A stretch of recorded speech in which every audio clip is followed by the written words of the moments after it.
Three.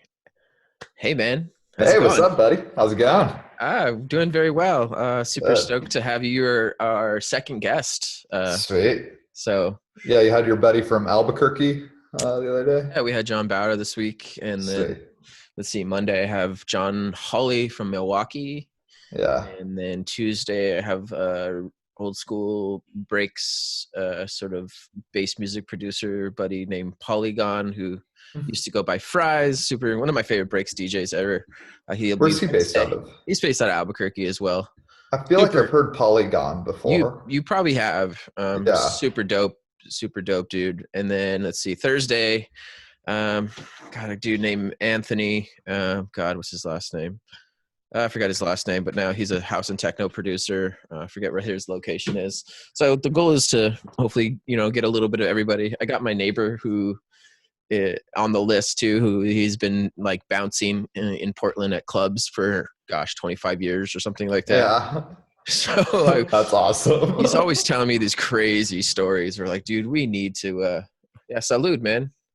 Salute. The whole point of Yeah. this thing was like to get, we're all in isolation and to get a little bit of socialization. Like we need, as we're social creatures, I feel, Hmm. and being able just to sit and have a drink with your buddy is like a huge deal. So Right. I've been learning how to make different cocktails with my favorite cocktails. This is my first dirty martini. It's close. It's not, I've let's had see it. better. Let's see Yeah. it. Okay. So I got Hendrick's gin in there. I Oh yeah. got some vermouth, whatever my dad keeps around here, and then I got some olive juice in it, and then yeah, So you're quarantined at your parents' house. yeah. I've been here for almost 3 weeks now. I've left How the house 3 times for doctor's appointments, and that's it. is it hard to be with your parents, or is I like love them. oh, You that's know, good. yeah, I love their house. I love being up here. That's good. I Is it miss hard being away from Casey a the lot. lady? I'm sure. Yeah.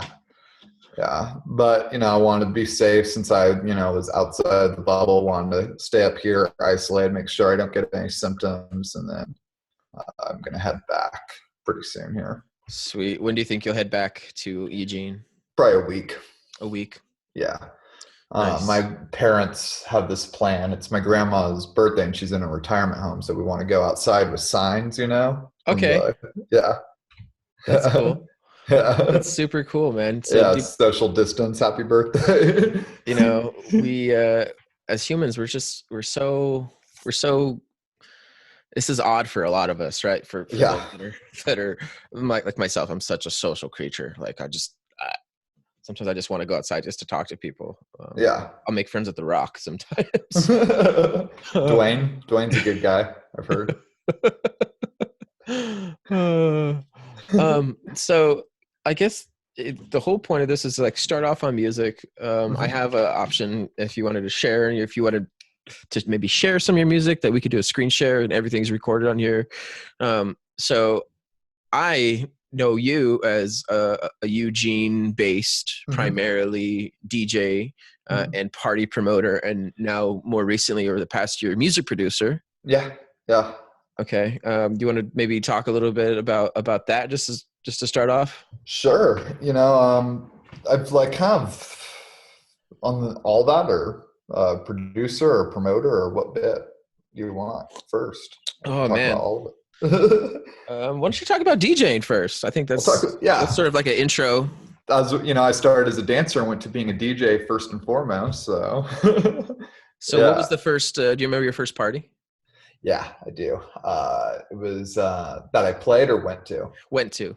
Went to. It was actually the first Paradiso, 2012. Wow. Yeah, What an entry. right. So I first was really party, into full trance when I festival. started. Yeah, Okay. I was really trance was kind of like well, basically my introduction to electronic music was like if we go really back, it was like Eiffel 65, I'm blue, if I were green, I would die, Yeah, when I was a cool, little dude. kid. But Love it. when I was in sixth grade, I went to Catholic school, and this girl was like, "Do you even know what German techno is?" And I was like, In "Of sixth course I grade. do." Yeah, she didn't know what she was talking about either. I would find out later, but I Okay. was like, "Of course I do." So that night I went on iTunes and I looked up German techno and I downloaded one of those essential. Do you remember the iTunes Essentials playlist? Yes. Yeah. So I downloaded the German techno one and I was like, at first I was like, this is boring. You know, it's stuff like Ricardo Villalobos and Buka Shadi. But then there is one on it. There's Sven Voth's Accident in Paradise. And Huge I fan. was, I saw him in Detroit in like 2009, 2000. It's like oh, the only time he's sick. played stateside in Yeah. so many years, and I was able Yeah. to catch the one of his like super rare sets at Movement. So that was a blessing. Awesome. Yeah. So Sven Voth is kind of like, I like that high BPM stuff, but over time of listening to that playlist, I kind of grew an appreciation.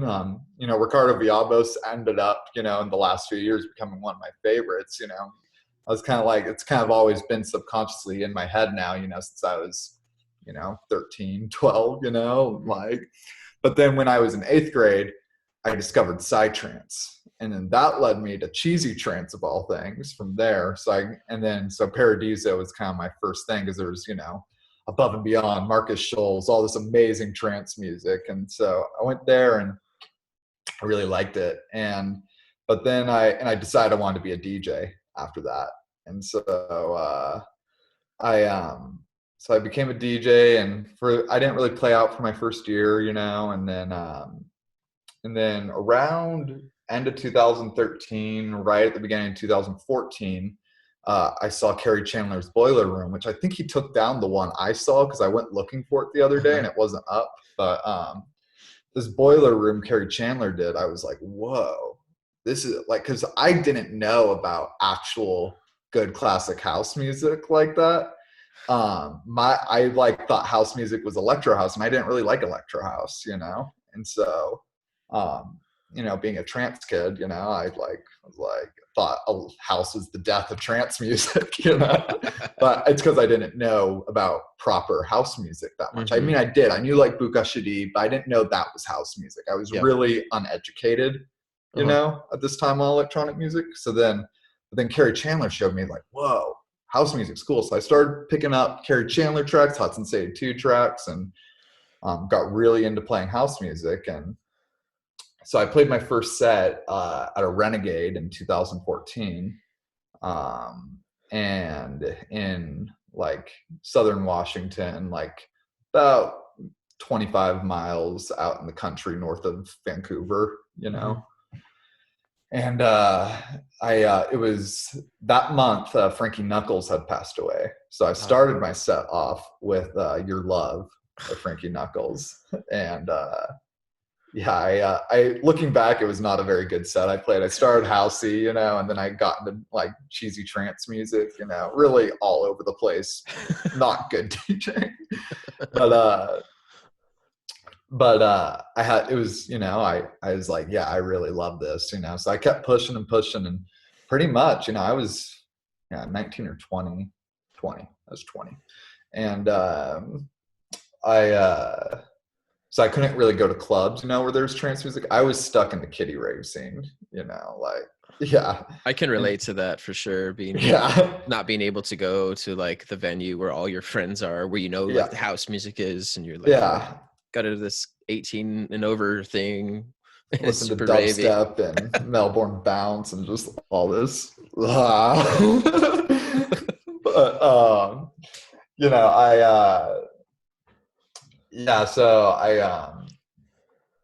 was like kind of the guy, you know, in the local kind of younger crowd rave scene, you know, playing, you know, this house music. I had some like, and I did that, you know, right up until I was 22. And then I was like, you know what, no one's playing the music I like here. I need to start exploring different clubs in Portland and stuff.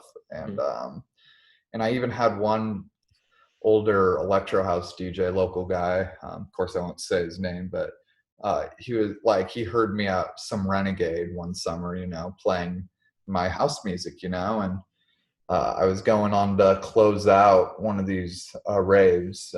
It was the last Min Techno, and he's like, "You're not gonna play any of that boring ass slow house music, right?" So these guys really, they got in my head, you know, and so But then I realized I was really unhappy with what I was playing because I started Uh-huh. appeasing this like, Yeah. scene more. And then I was like, I'm not happy playing any of this. And I was getting paid well. I got to open for Big Gigantic, and I got to play these like really big shows playing some more mainstream stuff, but I was really, really unhappy with it. I was about to quit DJing, and I was like, wait a minute, no, no, no, no. I'm not playing what I love. So I'm only going to play what I love now. And so I was like, got back to playing house music, and then I kind of came to this place about 3-ish years ago, a little bit after I started Soul Tribe.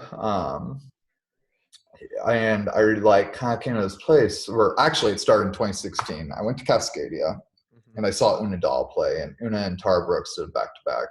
I was like, Oh. whoa, that's house music. That's house music I love, but it has this trance element to it, this Mhm. melodic tranciness going on. And they fuse together in this perfect sort of symbiosis with each other. Mhm. So, but I was still playing house music after that, but I was like, that's the sound I want to go for. And so I started exploring a lot of different stuff, Mhm. in 2016. Because I kind of like wasted about 15 months of my DJing, chasing, clout in the rave scene, and trying, be the, you know, this guy playing this mainstream music, but it wasn't me. And sorry if I'm rambling, but No, no. It's the whole point of yeah, this is we're shooting the shit, man. It's the whole point of yeah. this. And so I started. So yeah, right around 2017 is when I really starting to see where my sound would take me, and started, and now I'm like, it's really hard to put into words, but now I'm finding myself in this place where I really am playing the music I'm totally in love with, Dope. where it has this perfect balance of everything I want. It's got those deep house grooves, it's got that motion of trance, but it's not too cheesy, not too Yeah. overt. There's that mystery that house music has, to it. I really love your sound, man. The current Thank you. thing that I've seen you sort of evolve slowly, and I kind of from afar was able to see, your small evolution, and it's been really cool to see, and I think all of your influences from like psytrance and house Yeah. music, and they really make a really big impression as a dancer, and me being number one a dancer and a party goer, just being in the crowd. I personally don't necessarily like super trancy melodic things because Mm-hmm. they get, as a dancer, I get bored. Mm-hmm. And I really It can get like, too airy and too, yeah, maybe yeah. I just don't have the liquid moves. I don't know, you Yeah. know. But I really love the melodic sort of minimal tech vibe that you have found yourself in, Mm-hmm. and it's been really cool to see you uh get into that mode. Even when you played for us, you I say you banged it out a little bit in your set when you played for us last year, but Yeah. there was moments where you're like, you know what, fuck it. I felt like you went really in, like deep into it, and like you got into your sound, and Yeah. I had such a good time just watching you. Thank I you. have a really good time watching other DJs. It's really, Yeah. it's It's always fun to see where their head's going and the absolutely, story that's being told between the crowd, absolutely. the conversation. I always love seeing you get into it. Just like I have a good time. you start sweating bullets. Ah, man. I think I opened for Mark Farina last year in March, which was probably my Yeah. favorite set ever. And I'll never forget sweating so much into my eyes mid set that that my eyes were burning and I couldn't open my eyes to see the track on the CDJ. Like I was just like, it burns so bad. And I had to tell like Mark Farina's like agent or someone who was behind was like, "Can you find me a towel?" And they were like, "What the fuck?" I was like, "Can you find me a towel?" And I think someone found me like the bar towel that they used to like wipe down the bar, because when I got the towel, it was like wet, and I was like, I like prayed I wasn't gonna get sick. Yeah. I was like, okay, sana sana colita de rana. What does that mean? It's like a the direct translation in Spanish doesn't necessarily mean what it really means. Like the real meaning is kind of like a wives sort of uh, pseudo prayer, which just means like Yeah. you're gonna get better. It's just like Yeah. something old Mexican grandmas tell you. Yeah. When you're sick. Sana, sana, colita, rana. I could look up the exact. It's almost like a witch's like spell make you feel better. But Yeah. I just remember getting sweat in my eyes and being like, this is the worst thing ever. And it was so salty because Yeah. I had drinking 2 beers before my set just because I was nervous. I was Yeah. the only person playing before him. And so many people showed That's up a big early deal. to hear the opener. And I was like, there's 40 people in here before I even, this was really weird, right? For Yeah. people to show up early. Thank God. Yeah. It lives in here for Yeah. me, that set, because I recorded it. And for whatever reason, the cable that I recorded onto my Zoom recorder, it's around here somewhere. This little guy, The Zoom. I have little a Zoom Zoom. recorder. Yeah. Oh, This that is a little cable, one. I yeah, it's haven't the little seen. version. Yeah. For whatever reason, I don't know if it's a setting I had on it or it was just like a bad cable. When I listened to it Mhm. again, it didn't activate from this. I think it activated from the actual microphone. Ooh. So I recorded this horrible recording, and it had to have been like one of my favorite sets ever. And I was just like so heartbroken. But then it Yeah. took me a couple weeks to be like, you know what? I think some of the best ones like live here. Like, Yeah. My yeah, best sets have. I've never recorded my best set.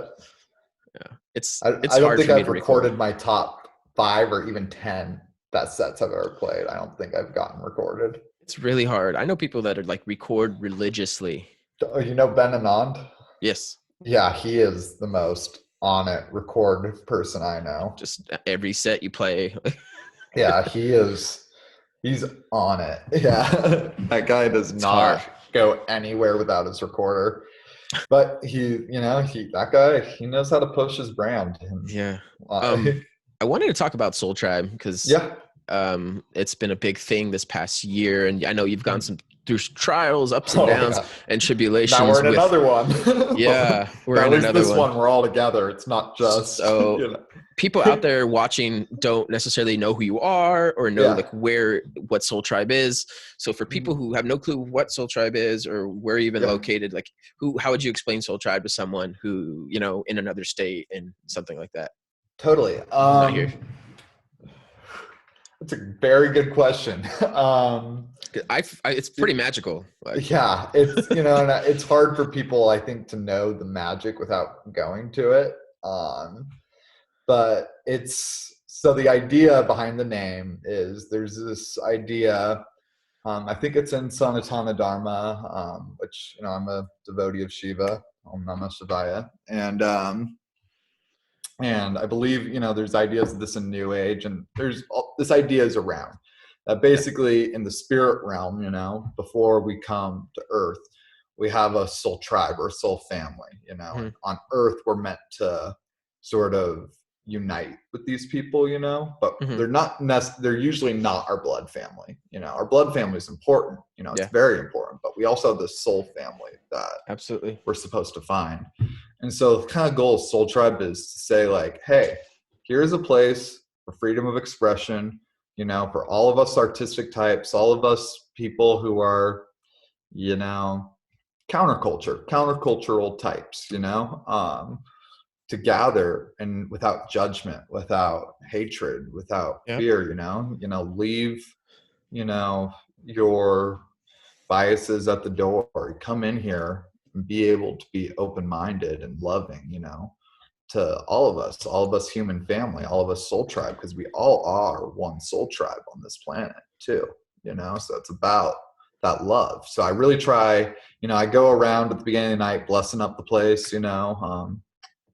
with Paul Santo, and kind of doing some mantras and stuff, and I bless it up, and I'm picky about what I book there because I want it to be that stuff that really kind of hits the heart, and is just that deeper vibe, deeper groove stuff. Because I really find house music is so universal. I think house music, it started in '85. You could say it started in the '70s with disco, but I think it started at the beginning of time. Our heartbeat is house music, and You know, house music also, 30,000 years ago on the backs of drums, house music, house music has always been here.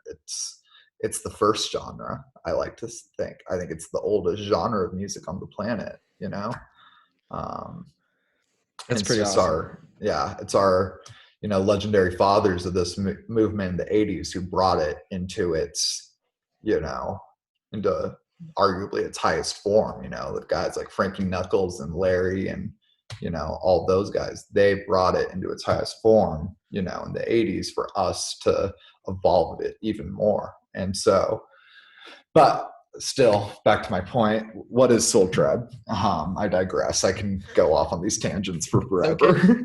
But That's why we're shooting the shit, man. yeah. But yeah, so with that in mind, I always I keep it donation based because I think house music is something no one should be barred from for any reason. So I keep it donation based so everybody can come. And Eugene, there's not a lot of money in Eugene, so I think it really, people really appreciate it there. And we have the venue is a big part of it, and Yeah. so the venue, the tribulations you were just talking about, we started it when it was Hi-Fi Music Hall, and then there were some, not so savory things that happened at the highest level in the venue, involved a lawsuit. We lost our liquor license. All sorts of horrible stuff Oh, happened. wow. And we had to go on hiatus, actually going back to the beginning, the first guy who worked there, who doesn't work there anymore, which I'm, it's for the best. And he, he would like stomp on Soul Tribe, like he would just like told me I had a weekly and then randomly book a show, and then Soul Tribe couldn't happen. And then so when he left, the other owner was like, hey man, if you keep Soul Tribe here, I promise that'll never happen again. And he kept his word. He even, for one of those shows that other guy before he left booked over, he let us do Soul Tribe in the main hall one time. And that costs money to use the main hall, for the venue it costs more money than letting us use the lounge. And so, I had a major loyalty to Danny. I really like him. He's a great owner. And so then we went through all this stuff at the venue, and then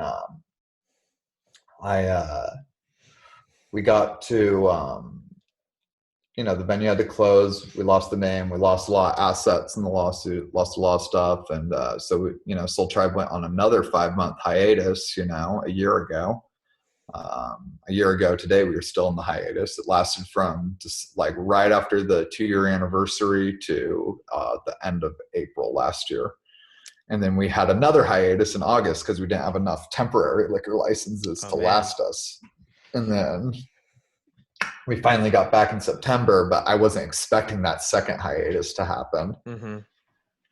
And so, but I recovered it. We were starting to do really well. Like we were like the last few months up until this coronavirus, we were doing great up until the last 2 weeks of Soul Tribe before this, because then I think the panic was starting, and we were going to even do it on March 15th, but then we decided like 2 days before, this is not responsible. Yeah. And so we canceled it indefinitely now. And I really hope the venue, makes it through, because I really don't see another place in Eugene I could do Soul Tribe justice and really bring it. Yeah, man. It's a special party. It's a super special party. Anytime I talk to any of my other friends from Eugene who don't even know you, they're like, yeah, I'm going to Soul Tribe this weekend. I'm like, yeah, that's my buddy Nico's night. Really? Like, I go there every weekend. Like, that's church. Church. Go to church. For, most of us, myself being included, I was raised super religious. I'm not religious anymore. I consider myself a spiritual person, but music is church for me. And totally. Being in that space and that time with music is my religion. So I can totally relate to that vibe that you're trying to create, and you have created there. So I also worry about um, the venue that we do our B-side regular night. You know, Mm-hmm. the owner is a really good friend of mine. He's an amazing person. He Is really that supports Railhouse or the what? Rail House Lounge. Yeah. My buddy Joel, he really supports dance music in Yeah, he does. particular just so much. He wants to support dance music, whether it's, you know, a drum and bass night or house and techno night like ours, or, you know, a dubstep night or a Yeah. breaks night. Like he's all in for it. And Yeah. whatever you want to do with, like, if you're charging a door, like, he'll work with you, or if you want to do a free night, he'll give you a percentage. Like, it's Yeah. just, you don't find a lot of owners who are just like willing to sit right there with you and just kind of like be so open. There's a lot of They're older, rare. yeah, They're man, it's that's so rare. it's I don't know how many really times I walked rare. into a venue and they're stuck in their ways, like, you get this much money and you can't put the music, like, I was like, well, Yeah. thanks for stomping on the dream, dude. Like, next. Yeah. You know what I mean? I've been Yeah. through And so you many different really, venues here, that we felt like we had such a home there. And yeah. when I walked into Soul Tribe, I was like, this is special. And that Yeah. was, God, I went when you guys first, I feel like the party that I played for you guys was like one of the first, like your first big run when you had Mhm. it. And Well, the party you played, I think we didn't have our liquor. We only were selling beer and wine. Am I yeah, correct? I think Yeah. so. Yeah. So you played it in a really special time. So what Uh-huh. happened was this is that it was in 2018 that you played. I believe you played November Hmm. 2018. I have a really good memory, That's really but good. yeah. And so 2018 was the year we really started popping. It took about a year. Yeah. Soul Tribe started right at the end of 2016. And then 2017, the first part was really rough. And then right around fall of 2017, we started picking up. And there was Hmm. like a little bit of, this like following. And it was like pretty underground. It was kind of the people who know, it was only Hmm. about 30 people or so, back Hmm. in getting down to some really underground music. And then right about after the first year anniversary in 2018 is when it started becoming kind of a phenomenon in Eugene. And we Yeah. were, getting 60, 100 people out there every weekend. And on a Sunday going until 2 a.m., it's kind of wild. Yeah. That's super crazy. And then that summer it blew up. It was just somehow it got out to the college scene. Yeah. And so we were starting to get all these college kids coming that summer. And like, it was like 150, 200 people showing up. It was like getting crazy. It packed in that And lounge for then sure. we lost hard alcohol and right at the beginning of September, and it went and bottomed out right at the beginning of October. End of September, beginning of October, it kind of bottomed out, and I was like, this is how my weekly dies. So it's like Uh, tight. But then it didn't. I kept pushing. yeah. And what ended up happening is that we started getting this growth, and it was like this really beautiful time you got to play where we kind of recovered as much as we were going to recover Uh-huh.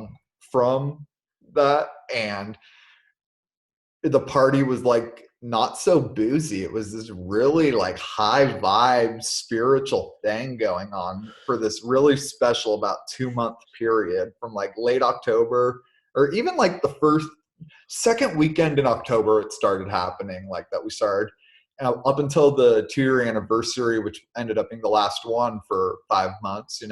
There's this really special period you got to play in, Mhm. and I'm glad you got to see it because it was one of the most pure vibrational times of Soul Tribe. That's got to be one of um my top 10 just favorite emotional and spiritual sets. was Um, there. was there. Mhm. I remember getting on the decks and everyone was just like legitimately like interested to hear. They weren't on their Yeah. phones doing this. Like, people were dancing, people were just like Yeah. waiting. I could see a couple people like waiting, like, let's see what this guy let's see what this guy's gonna mix Mhm. first. And Yeah. then we took one or two tracks and then people were just like locked in, and I was like, Yeah.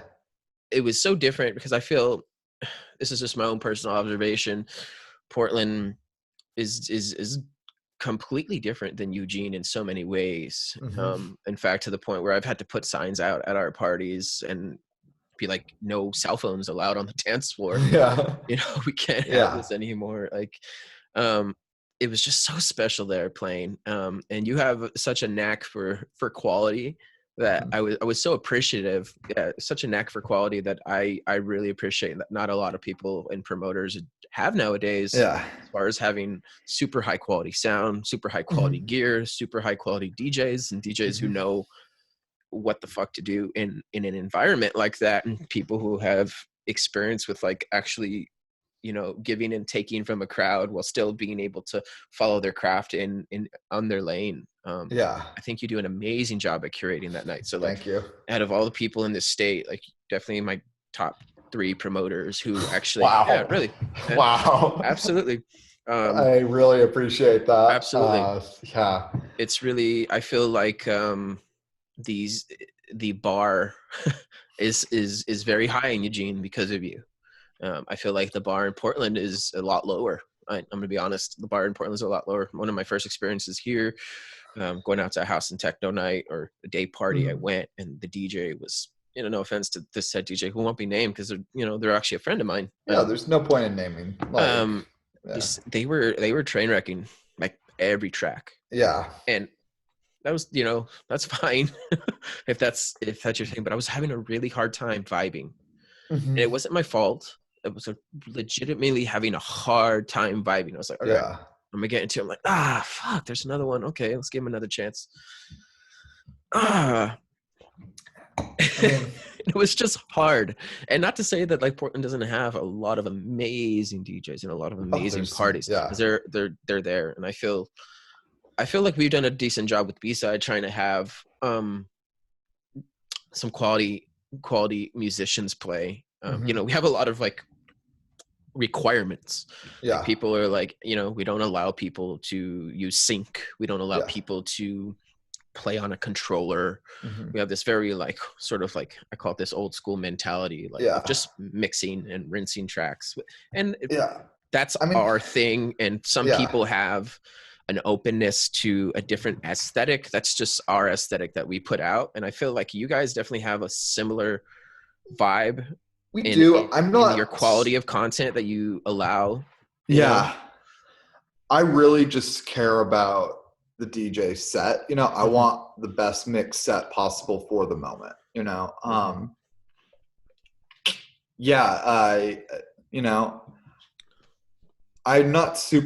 not a huge stickler about sync. If people want to use it, I'm not too. I used to be really like on that, but then I was like realizing, like when I have this buddy down there, and that's a whole episode. He's been playing techno for over 20 years, and I've seen him rinse records like no one else can in Eugene. Like this guy can go through his vinyl, and when he started using CDJs, he started using sync, and he's just like, hey, I can do more with this. And I was like, okay, and that kind of started changing my mind. I was like, okay, that's you know what? Not that big of a deal. People want to use it. And if like, it's definitely a tool. It's a tool that you can put to use creatively. I guess my only downside to it is that when I see people get lazy. Yeah. I really see people get lazy. I want to come to that because and that's my other thing with controllers is if somebody's using a controller, I don't mind it as long as I know they can do amazing things with it. There's some DJs like, you probably know Ian, he is like Deaf Child, amazing DJ. One of the best DJs, in the Northwest. He uses a controller, but he puts that thing to work. He's working, I don't know how many times I've been to a DJ set, even like at Movement, when I've been to Detroit, and I'm like, you're not working. Yeah. You know what I mean? Like I'm bored. I'll go to the next stage or something. Because I really just want to see, for me, it's about, I really love the music and I just love it so much that I want to be here dancing with that same energy as the DJ is putting in work.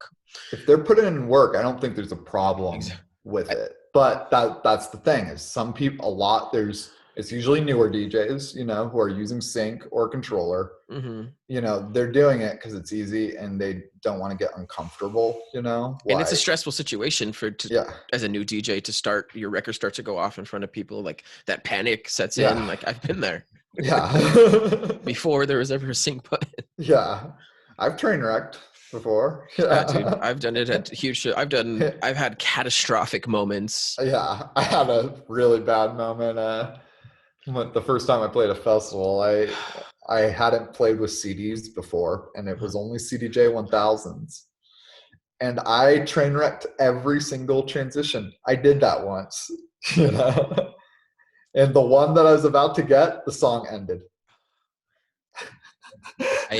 My catastrophic moment, gosh, I want to cry because I got booed by one dude on the back, Really? but like it made me who I am as a DJ.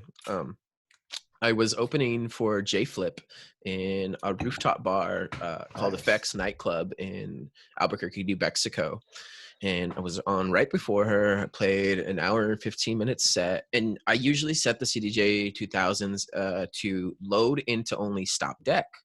Mm-hmm. So you A don't, Q. yeah.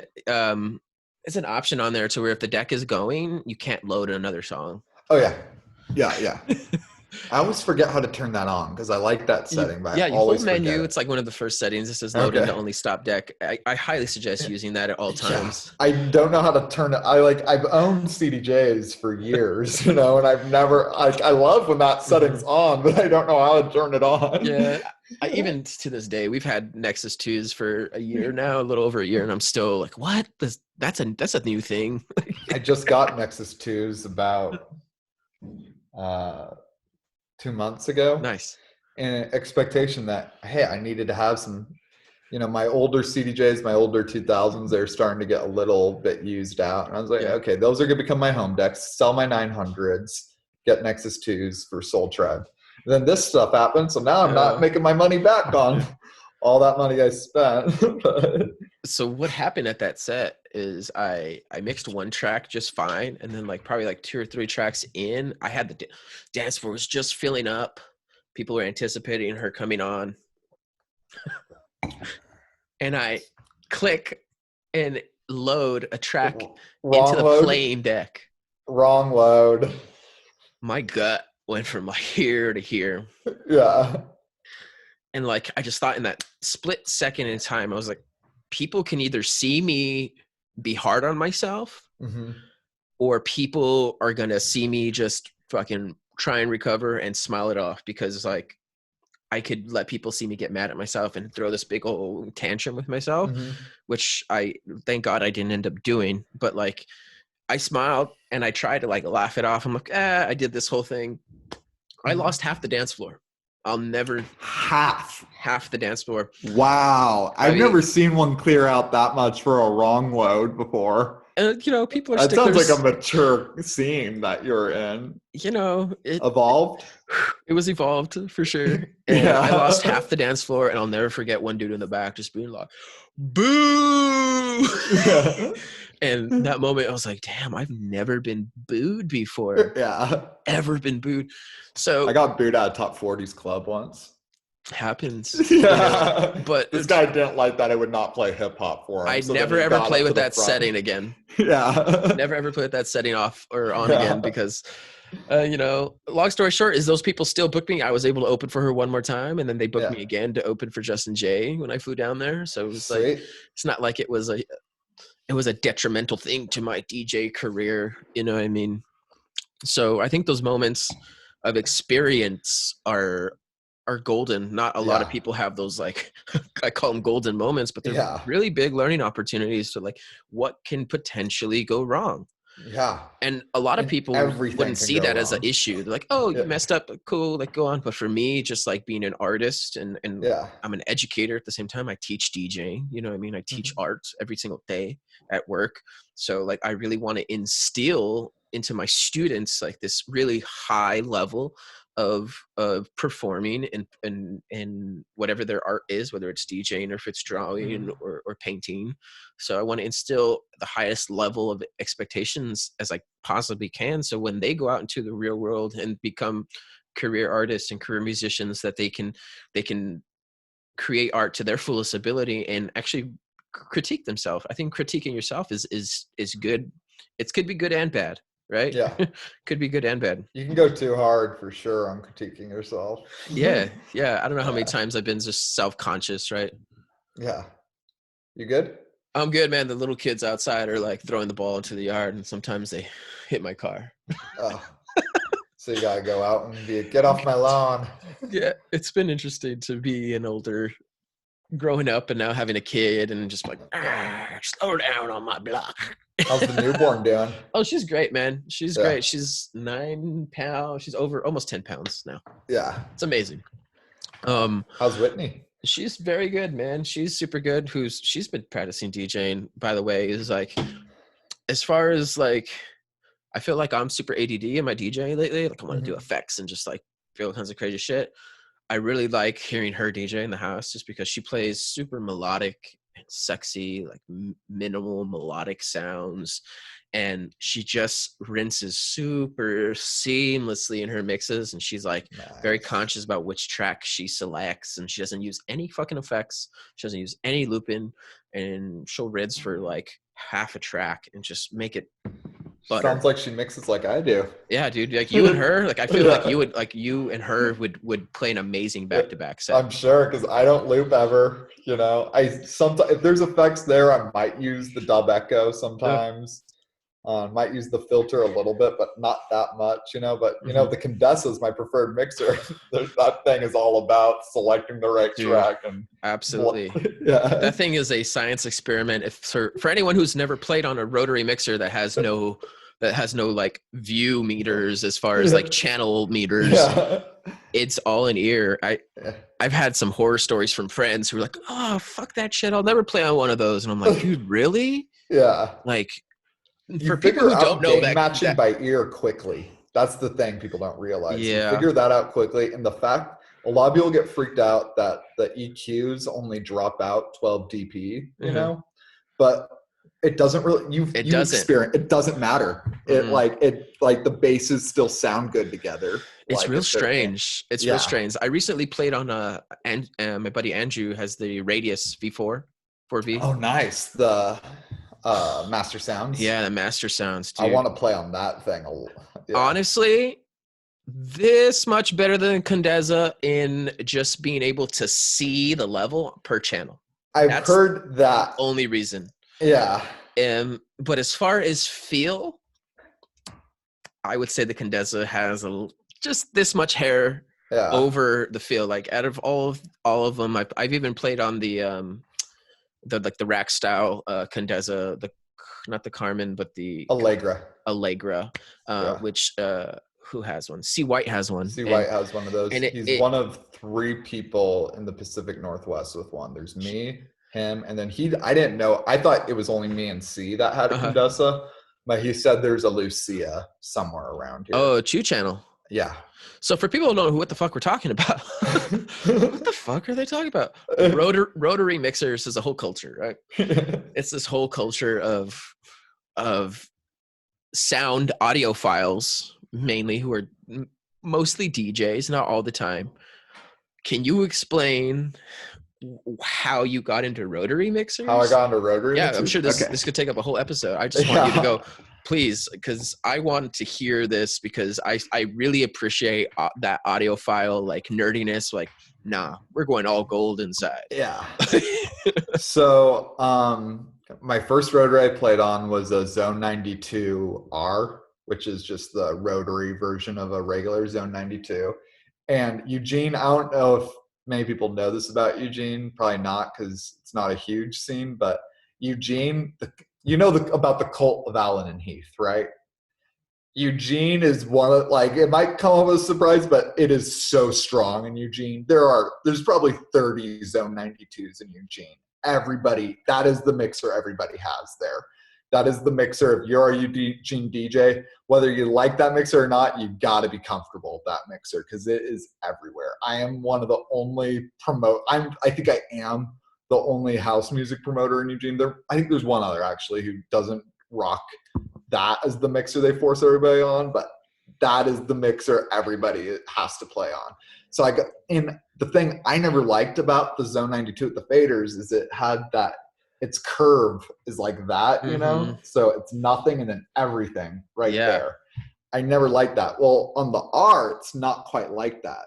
It's more linear on the R. So I was like, oh, this is really nice being able to really blend like that. So then I was like, I like rotaries, and I thought I was like looking into the MP 2015. I didn't know anything about boutiques at this time, and then I can't remember who it was, but somebody shared a picture of a Condessa. I was like, that is a gorgeous mixer. But at this point, Condessas were still, they didn't offer, it was before the Lucia even came out. And so they didn't offer a 4-channel 3-band, you know, and the one I think they're still pushing their original Carmen, which is no EQs, No just EQ. volume. Yeah, just volume knobs, which is a little. There's a lot of DJs who can rock that. I can't. I need EQs. Sorry. Yeah. But and I was like, that is a gorgeous mixer. So I joined a group on Facebook called Supporter Rotary Mixer. Ooh, I'm a fan. For a year, a little over a year, I just kind of spent time studying all the different models. And I was like, and I kind of, from what I was concluding, you know, it was like, okay, the Condessa seems like it has the best components. It seems like it's doing the best stuff, you know, like I really like the idea of all discrete channel. I've never seen somebody complain about Condessa ever. I've never seen one complaint. I've seen a very few about Master Sounds. Usually it's all good on Master Sounds, but I've seen 1 or 2 people say they don't like it, you know, and then, but of course at this point the V wasn't out yet. It was just the original Radius, which is just a high pass filter and a volume knob, you know, and what people didn't like about that is it is only split Q, which I was like, and I'm not big on filters. I'm not. And then so when I was kind of getting down to, I made my decision. Like a lot of Eugene heads were like, dude, if you're going to spend over $3,000 on a mixer, you should get a Model 1. And I was like, no, dude, I'm not into filters. You know, that mixer's all filters. Yeah. And so I kind of narrowed it down between the Bozak AR4 and the Condessa Carmen V. That's a hard choice. And what made the choice for me is Mehdi like was down to just chat it up with me. Like I was able to just chat it up with him. Everything I needed to know about Condessa. And Mehdi's the guy who makes Condessa mixers. Just for anyone who doesn't know, he's like the sole dude. Yeah. It takes 6 months to get a mix from this guy. Yeah. He's now based even longer, I think. He's based in Australia, right? Yeah. He's a British fellow who he moved to Ibiza in the 90s, was DJing in Ibiza in the early mid-90s, you know. They moved to Australia and got really into discrete circuitry, fixing Bozak mixers for clubs in Australia. And then he decided he wanted to make his own. And he kind of based it off of the Bozak CMA, which for those who don't know, that is kind of the original industry standard DJ mixer. It's what they used at Studio 54, old school mixer. So he kind of based the original Carmen off of that, you know, and originally used a walnut encasing for it, and then decided he wanted to use more local stuff. So they started using Australian blackwood and Tasmanian oak and stuff. So yeah, he started making the mixers, and so yeah, just being able to talk to Mehdi though, it was just so cool. Like just being able to like, and so I was like, you know what, I get a good feeling off this guy. This is the guy I want to have build my mixer. So that's how I chose the Condessa. And yeah, but there's, you know, I looked into a lot of awesome mixers. There's the Varia, which I think is a sick rotary.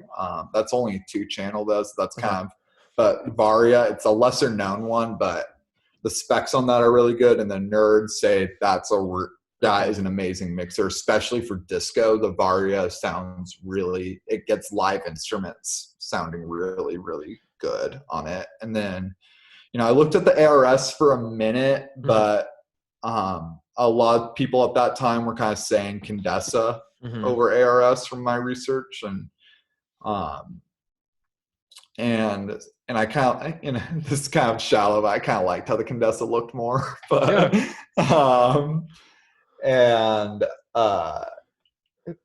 yeah, now today, you know, my decision probably wouldn't have come down between the Bozak and the Condessa. It'd probably come back down to the Condessa and the Isone or the Isinone mixer, the Isinone 420. But the thing You I know, like the about only complaint I've ever seen from any other DJ from Condesa, you want to hear what the only complaint was? Was someone bought David Morales's special made red Condesa. Yeah. Do you know the story behind this? And it has no phono inputs. It has no photo inputs. They're like, what the fuck's wrong with this mixer? And everyone was like, do you know that David Morales only plays CDJs and he plays 4 at a time? And he was like, oh, shit. Yeah. So it's really cool to see how personable he is. Just like if someone posts a question on that group and he's just like, he's like, yeah, it's like this, man. Like Medi. Yeah.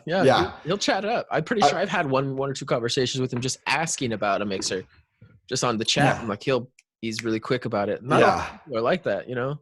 Well, you know, C's mixer, that rack mount Allegra, that was a design that C and Medi had been talking about for years together. And then now that's like that's I think his most popular rack mount model, but C and him came up with that design together, you know. C has got shout out C White in Vancouver up the river there. One of my favorite DJs, man. He's great. Really loves music. And I've had the pleasure of playing back to back to him just a couple times. Gosh, where did we play? I don't remember, man. I've been here too long.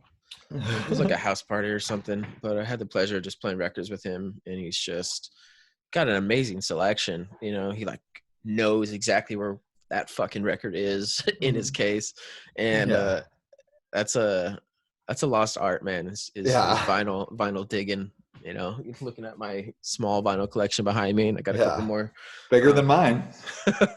Yeah, I love playing records, man. I fucking love playing records. There's nothing like it in the whole world.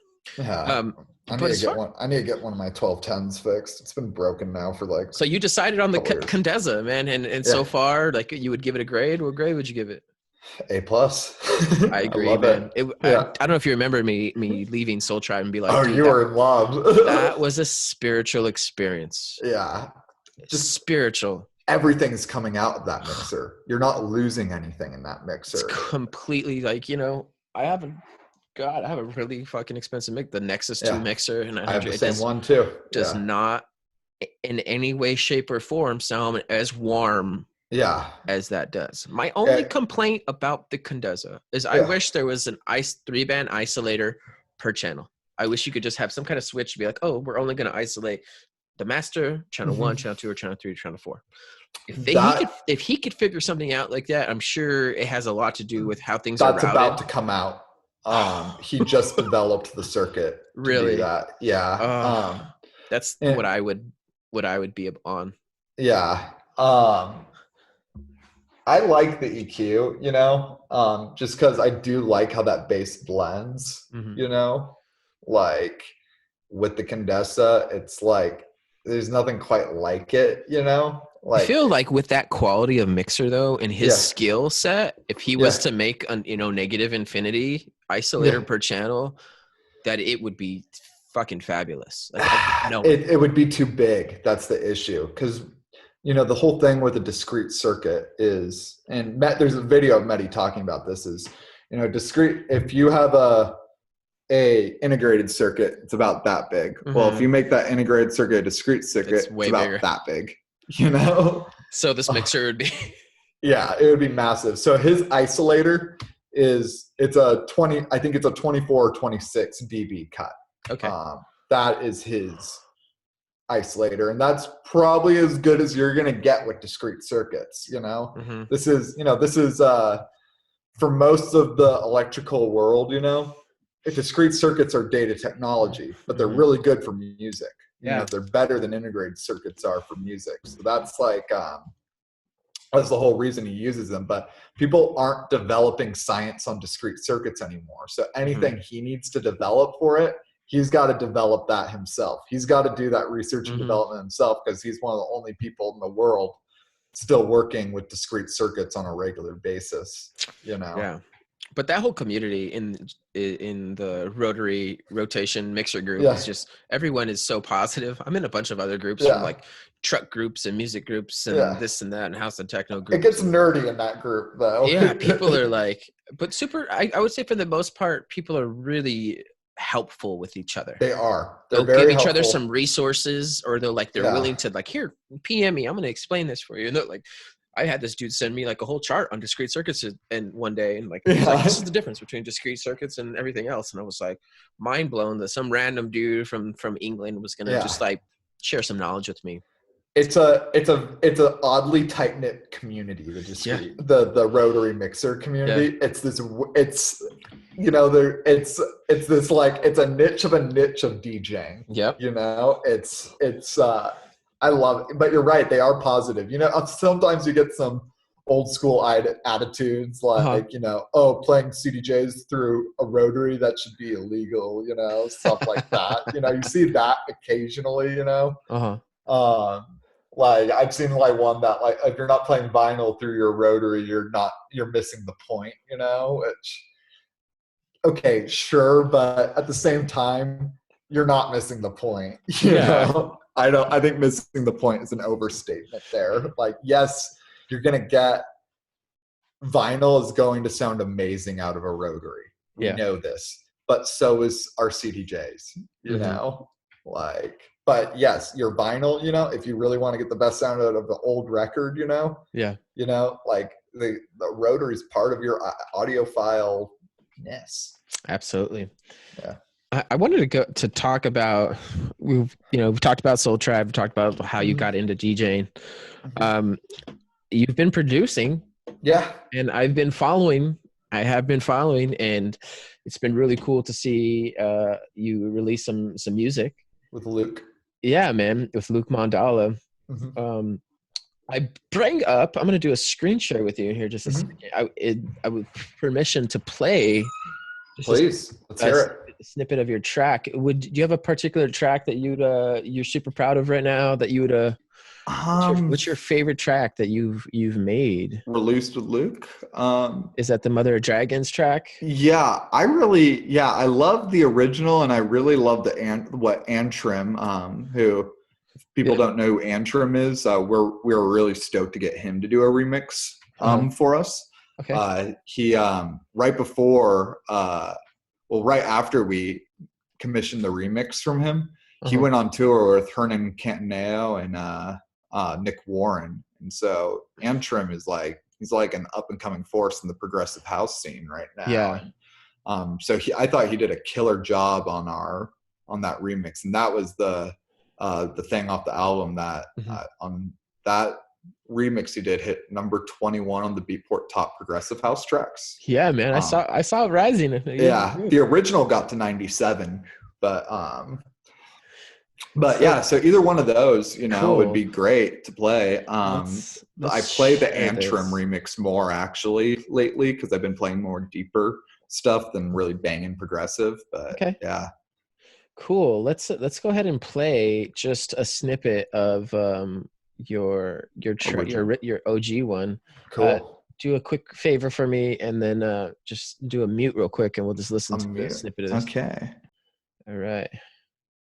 This is Mother Dragons by Luke Mandala and Bizio. Let's go ahead and just share the small snippet off of Beatport. You can find Bizio on Beatport by searching Bizio or beatport.com/artist Bizio Bizio.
super awesome track, dude.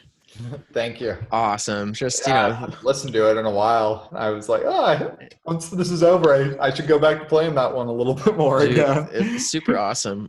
My wife is actually the one who got me into the melodic side of house and techno, and I've always been sort of classically like deep house or like tech house, and everything kind of in between. But like the melodic side was really hard for me to get into. And you, along with my wife, along with a couple more people, were the people to sort of like hook me on this melodic sound. Yeah. And now I find myself playing a lot more melodic style tracks like this that have a lot of trance elements in them. Yeah. And I'm super appreciative of this genre.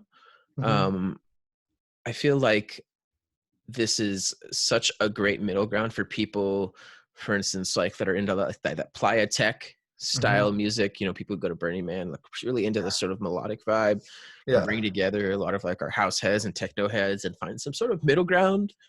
That's kind of what I try to like bring, is because I love those styles a lot, and so that's kind of, I don't try to go, I like kind of toe this line, I feel like, in my sets where, I've never heard one person call me the same genre of house music before. That's Everybody good. has a different idea of what I play, and I like that, like some people call me playa tech, which I think that term is kind of funny in itself.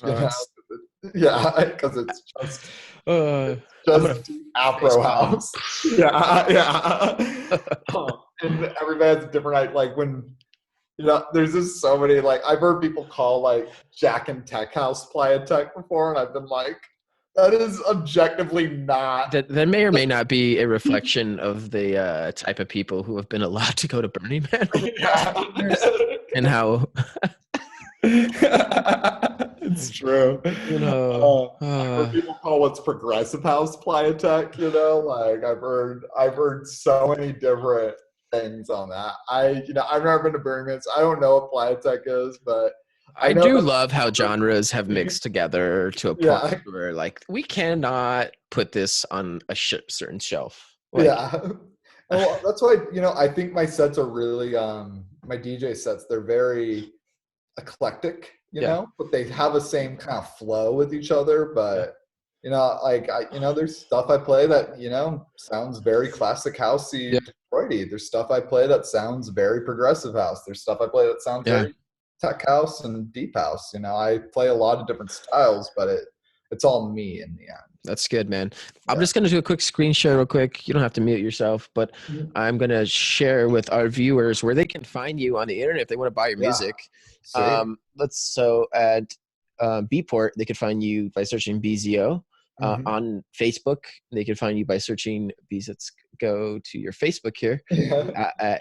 If you search at DJ Bizio US, they could find you on Facebook. I need to update that one because it still says I'm playing the Living Prism show on April 8th, which that's not happening. I know, RIP.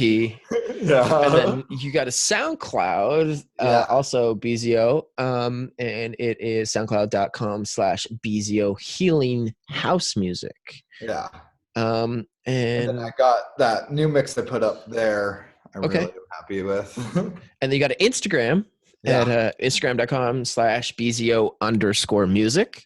And that one you can find a lot about Soul Tribe. There's a lot of pictures. If you scroll down a little bit, you can, like, from our earlier conversation, like there was the 3-year anniversary right there, Nice. Like this picture right here. I remember being up on that stage, and the crowd was like, it was just as packed as this. Like one of the most spiritual experiences playing music. Maybe a little smaller. There's 210 people. Oh wow!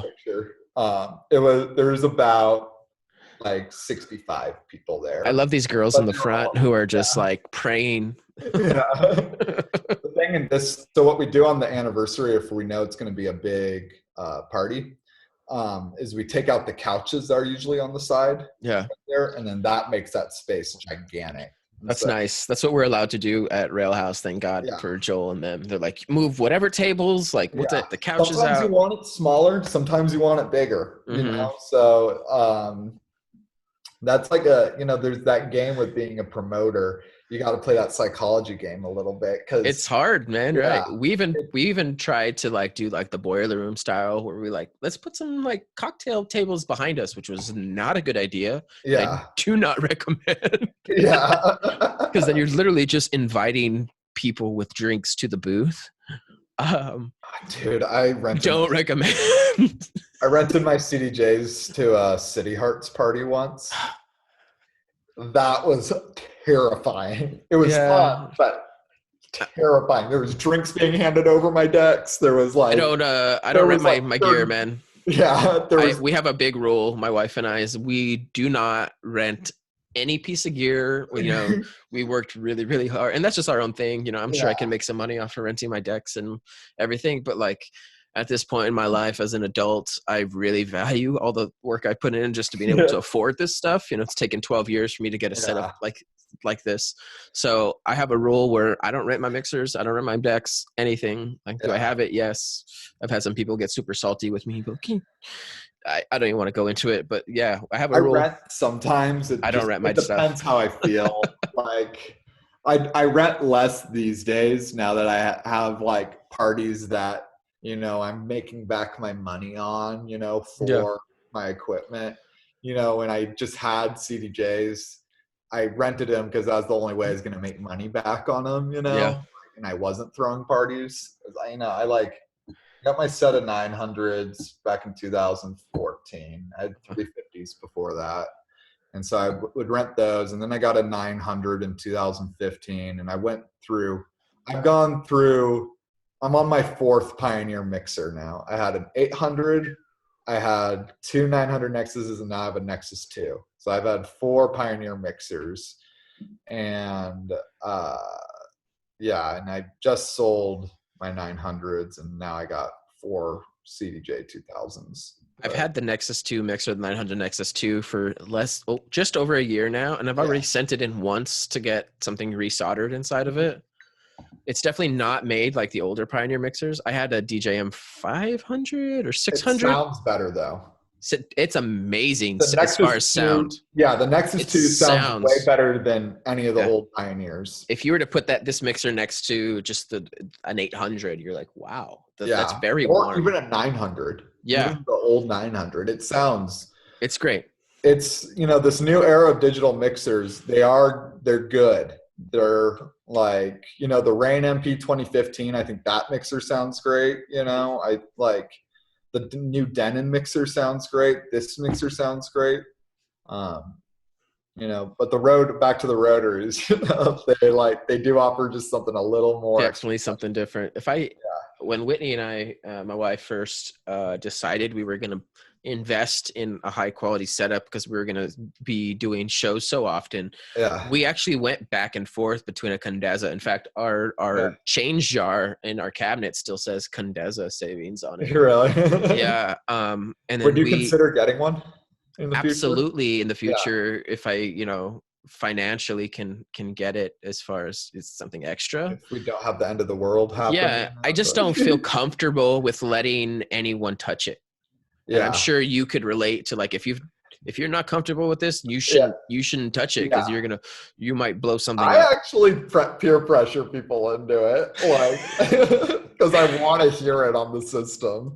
Because Yeah. when you put that thing on a system, there's something special that happens. Yeah. But you also got to be careful, because you could blow someone's fucking sound up with one of Oh, you those. could, and I have to stress that to DJs, and I've had to swallow my pride and not like worry about being annoying, or worry about me coming off condescending. Yeah. I've had to slap a DJ's hand off. It's well served, dude. Yeah, It's well served, because I could I've seen a system go click click before at a yeah, rave party. I'm like, uh-oh, someone redlined too much. Why didn't you have a limiter on that sound yeah. guy? We have a limiter, but the Condesa could blow through a digital limiter. Yeah. Is the thing. It's a full analog beast. Yeah, it's powerful. And so I had one DJ bring it up full, like on the volume knob. And I like was standing up there because like I always I still try. I always stand there to oversee the transitions between the DJs. Yeah. And the second I see him do that, I slap his hand and I move like the knob like over. I was like, bad.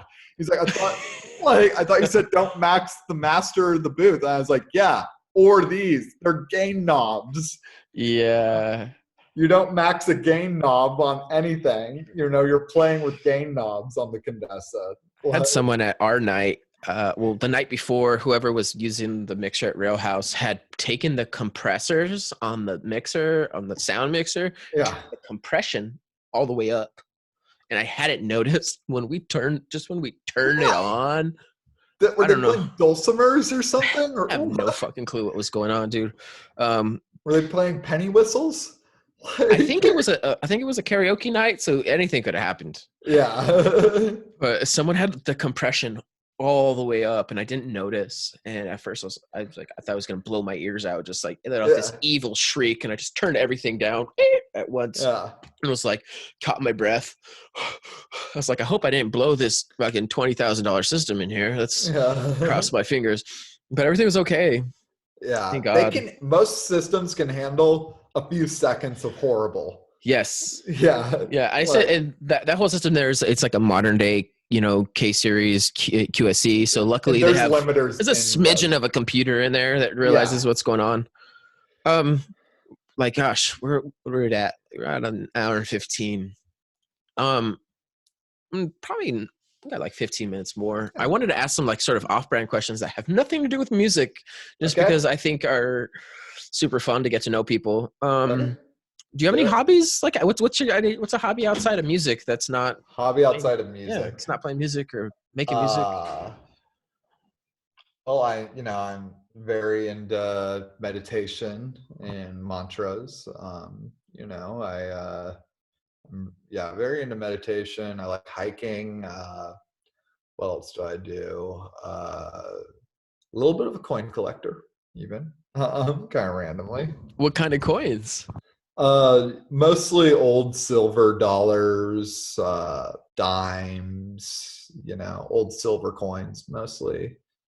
That's super interesting. Do Yeah. you have a coin nearby? Like, are you one of the guys I have a coin in my pocket? I don't have a coin. Yeah, I collect crystals also. Very into crystals. But Rudraksha is what I've been really into lately, which is sacred seeds in Sanatana Dharma.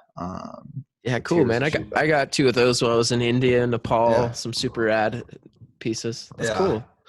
So you're a collector of sorts. I'm a collector. Yeah. I collect different things. I do magic too. Not magic tricks, but magic with,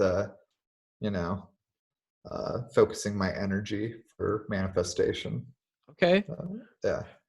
How would you further explain that to someone? Like, do you possess any special powers, or do you feel like you can influence the world around you simply by using your energy?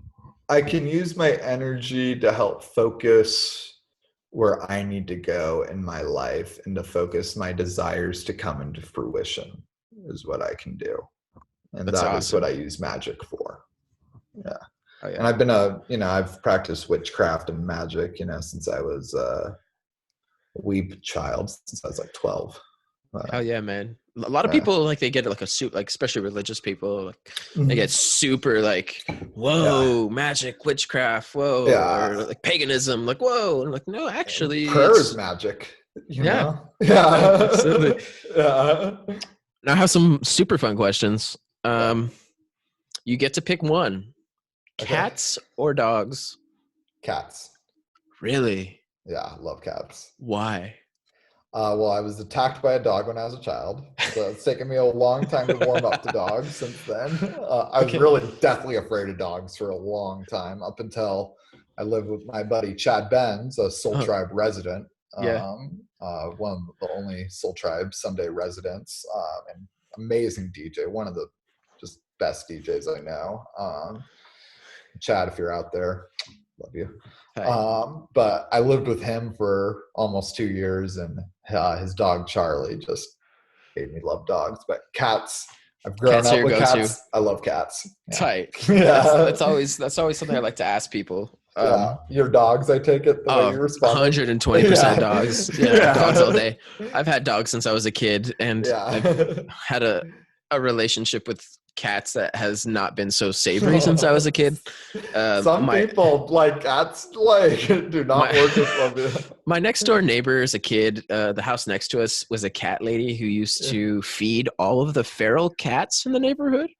Yeah. And we used to get like these sick and dying cats like coming into our yard and would like attack our dogs, and like, you know, we'd have to go give our dogs like an extra rabies shot or something crazy. Yeah.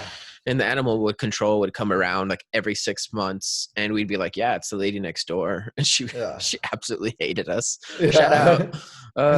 Shout out to Miss Dominguez, who I super love you now. And she's probably still feeding the feral cats in the neighborhood, but you know.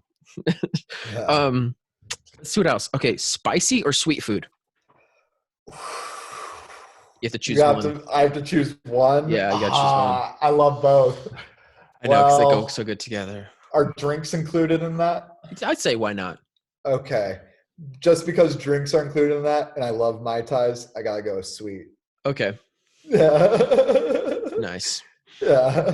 Good choice. Yeah. I really love Asian food, and they do a good job at like splitting it together. It would be really hard for me to give up spice, though. Yeah. Like, if it's just food, I'd say I keep spicy, but if we include drink in that, Mai Tais are really sweet, so I gotta do sweet because I couldn't live life without Mai Tais. Do you have a spirit animal? Well, I'm not Native American, so okay. Yeah. Some people they relate to a spirit animal. They say, yeah, you know what I mean? But I have a familiar. I would say. Okay. What is your familiar? A dragon. Oh damn! Mythical creature. Yeah. Yeah. Now, is this a fire-breathing dragon? Yeah, this is the or not Lord of the Rings style. Those are mean, but I'm hopefully not Lord of the Flies. No, I'm like a European Drake, not Lord of the Flies. Yeah, I'm like a European Drake. Yeah. For a second, I was thinking like Drake, the singer Drake. No, I get it. I guess the dragon now. So the European Drake makes what the dragons look like. I got like the hotline bling dance. Yeah. Oh man. Do you have any special talents? Special talents. Special talents.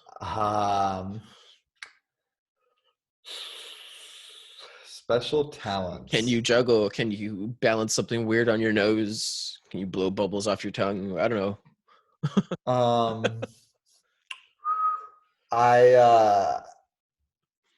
Casey would probably be better to answer those because I have these quirks that some people call special talents, but I don't know what is a talent and what's not. And so a special talent.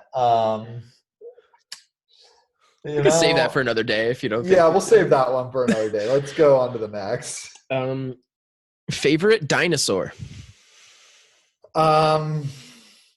Probably Triceratops.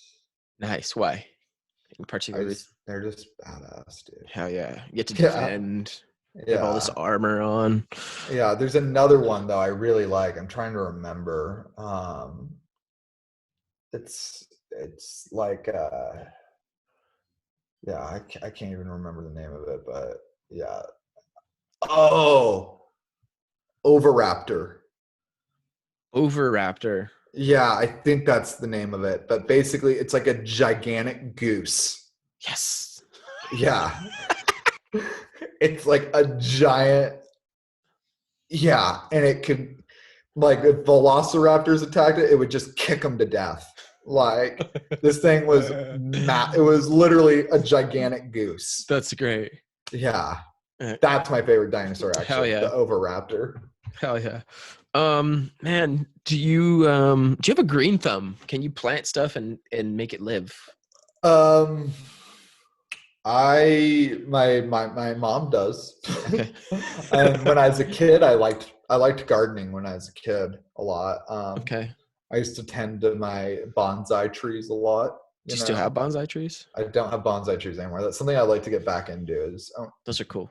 Owning bonsais, because I was really into bonsais when I was younger, and trimming them, and it's very much like meditative, right? Like it's Well, you gotta take good care of them. You gotta trim them if like they're starting to get like too overgrown in places. You gotta shape them so they're getting the proper sunlight. Mhm. Like yeah, they're they're a tender love.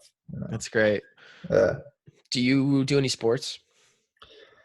Um, I don't see you as a I sports do. guy. I'm not a sports guy, but I love surfing and wake surfing a lot. Oh, dope. What kind, like on a surfboard or like on a wake surfboard or Um, shortboard? a wake surf, so you're not strapped in. It's like a Yeah. surfboard, but a little bit It's smaller. kind of like skimboarding, right? Kind of, but your goal is to surf the wake. Okay. That's what your goal is, to be able to throw that rope back, Hmm. and just like glide on that wake, like it's an endless wave. That's super cool. I have some friends that do wakeboarding back home in New Mexico, and they're always getting tugged by the boat. And There's lakes in the desert. there is lakes in the desert. For those who don't know, I'm from New Yeah. Mexico, and man, we have huge lakes, man. We got Elephant Butte Lake. It's Really? the biggest. I think it's the biggest butte in the state, Yeah. which is it's really low now compared to what it Yeah. was just 10 years ago. Yeah. That's the that's the perks of living in the desert. It takes a lot of Yeah. water to serve these civilizations out there. Yeah, there's a Yeah. lot of water sports, believe it or not. There's like jet ski racing out there. There's a ton of great skiing out there.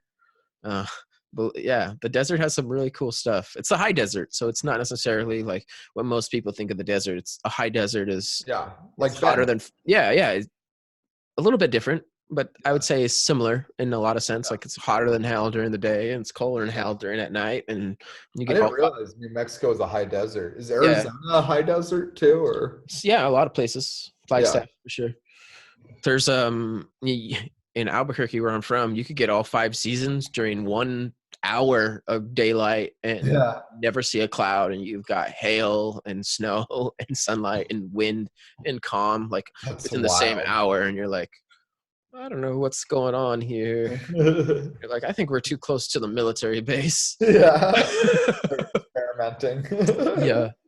Um, I'm trying to think if you could look back, okay, Yeah. to when you first started DJing, you first got into music, with all this knowledge that you've accumulated and all of this like wisdom that you now have, what Mhm. would you tell a younger Bizio? Uh, I've thought about this a lot actually. I would tell him, don't give a fuck what any DJ tells you is wrong with your music. Don't give a fuck about what anybody says is the right music to play or the wrong music to play. Play what you love.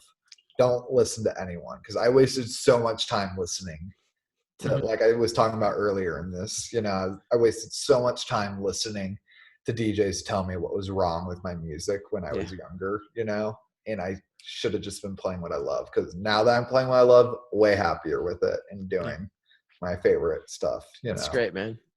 That's good advice to anyone who's starting. So anyone who's starting DJing out there, Yeah. literally the past you and John yesterday said the Yeah. exact same thing, is don't give a fuck what anyone else is saying, is like be you 100 and Yeah. love Yeah. what you love. I can definitely say that to a young Carlos for sure, is Yeah. continue to play what you love. Did you try to play for people like a Um, P at all? Not so much. I definitely got into like the tech house sort of like craze that hit the mid 2000s, Yeah. but that was when I was really starting to really dig and love music. So when I became, you know, a hotter DJ, I guess back home when I was playing a lot, Yeah. that's the sound that I sort of played for a really long time, but I truly loved it. Yeah. Um, but I started at this organic, deep, soulful start, and this being, I was lucky enough to have a sister and a brother-in-law at the time Yeah. who sort of like took me under their wing and like, this is real house music. What year did you start? I fell in love with house music about 2007, 2008. I was in Cool. high school. I Yeah. had gone to Vegas where my sister was living, and my brother-in-law was playing out as a DJ, and a lot of his friends were playing out, and really dope music producers, and all playing this really dope organic sort of West Coast like Ohm Records style, Yeah. Salted Records sort of um, deep, soulful vocal house music. And to this very day, that's like at my core. It's like this organic sound, you know, all the samples that are used are non-processed, you know, there's very much like a raw sound to it. And I feel like over the years I found tech house, and then I moved into techno, and I started going to Detroit and really fell in love with this super minimal sound that was techno-ish. And I done a really good job, I feel, just for my own soul, finding like this really cool middle ground where I could blend all of them together depending on the moment in time. Like I could go full like warehouse, like scare your grandma, like no clap or clap on the one techno, crazy stuff, or like this super driving 135 all the way down to like 117, like Lisa Shaw, like playing some crazy super sexy vocal, you know. But if I had to pick one for like the rest of my life, I would definitely choose the organic side. Yeah. And as I've grown older, I've definitely continued to migrate that way, but it doesn't stop me from still like really jamming out to real techno and digging. There's a lot of, gosh, I can't name some labels off the top of my head. But there's a lot of like newer techno labels that I'm finding that are like just younger kids that are getting into the sound. And have you heard let's see here, exit full screen. I need to find this one label that's super techno-y that I love. Yeah, find it. What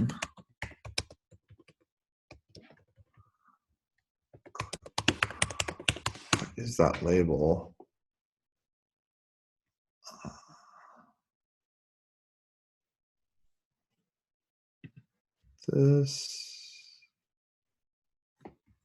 No, that's not it.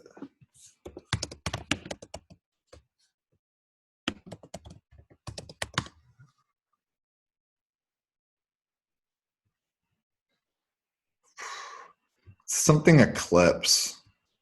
Forget. I can't find it right now. You have to send me a link later, man. I will. Yeah, it's some of the sickest acid techno I've heard. It's not really anything I would play, but it's stuff I would love to hear. Yeah. Live, you know. It's a special time and place to hear that kind of music for sure. Yeah, I don't go hard enough to play that, you know. But I have friends who go hard enough, like yourself. I'd love to dance to that, but me personally, my style isn't that.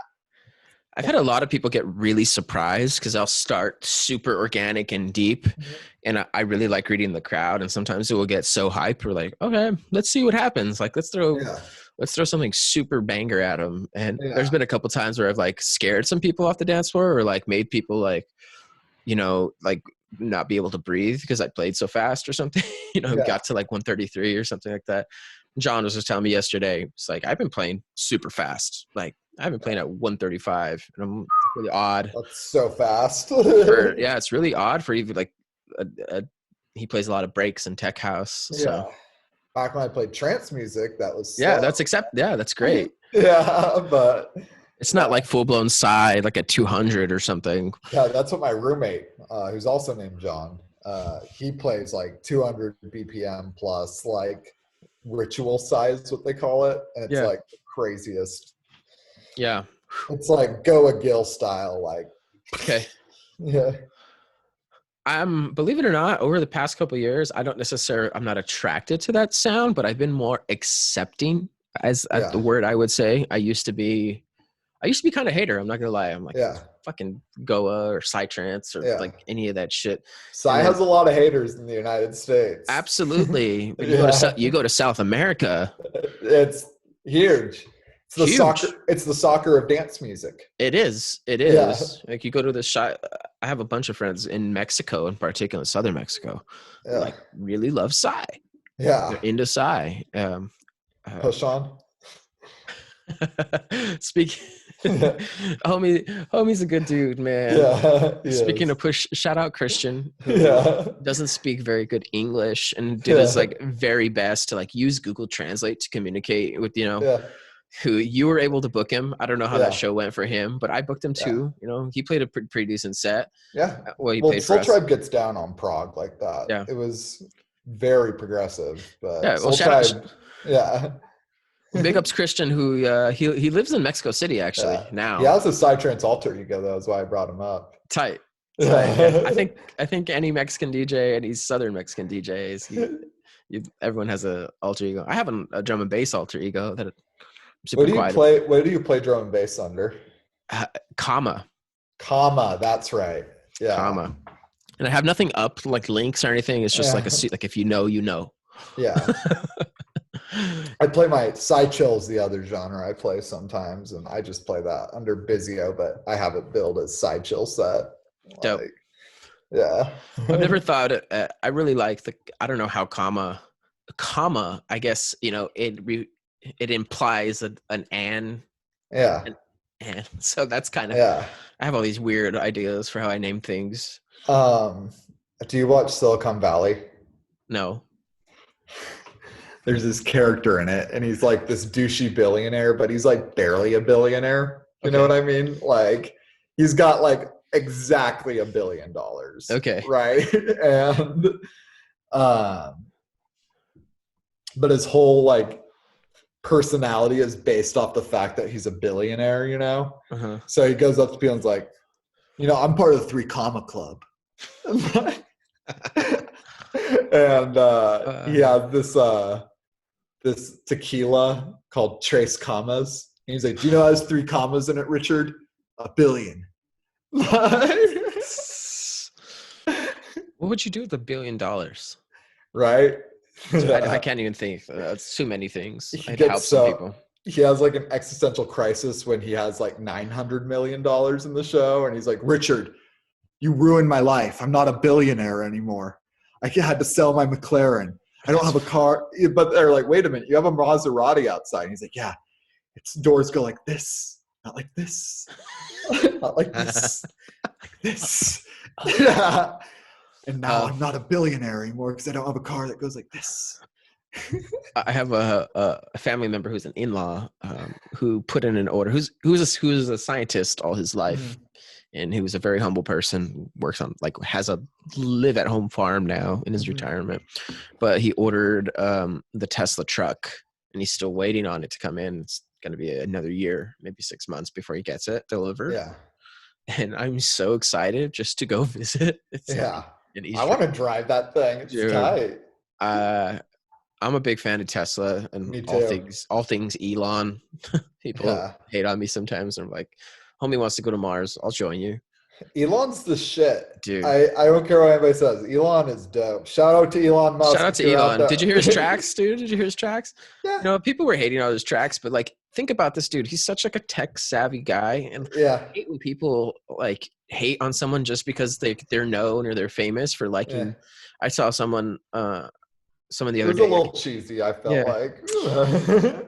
Someone was hating on what's that black actor Idris Elba. I can't pronounce his name because I know who you're talking about. Yeah, he put out some house music or something, and I was like, Idris Elba did? Yeah. Sweet. Yeah, I didn't listen to the whole thing, but it was like deep house. Yeah. And I was like, how? Well, it's cool. He's a house head. Yeah, someone was talking smack. All these people getting into it. And I posted on the thread. I was like, how do you know this dude hasn't been a house head his whole life, and he happens to be a movie star? Yeah. Oh, that's like Frodo. Why can't I think of the guy who played Frodo in the movies? Lord of the Rings. Really, that dude?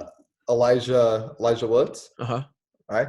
He's been a DJ a long time. And so people were hating on him, because there's pictures coming out of him DJing. It's he was a DJ before he was an actor. Yeah. Same with Christian Nair Hodo from Game of Thrones, Yeah.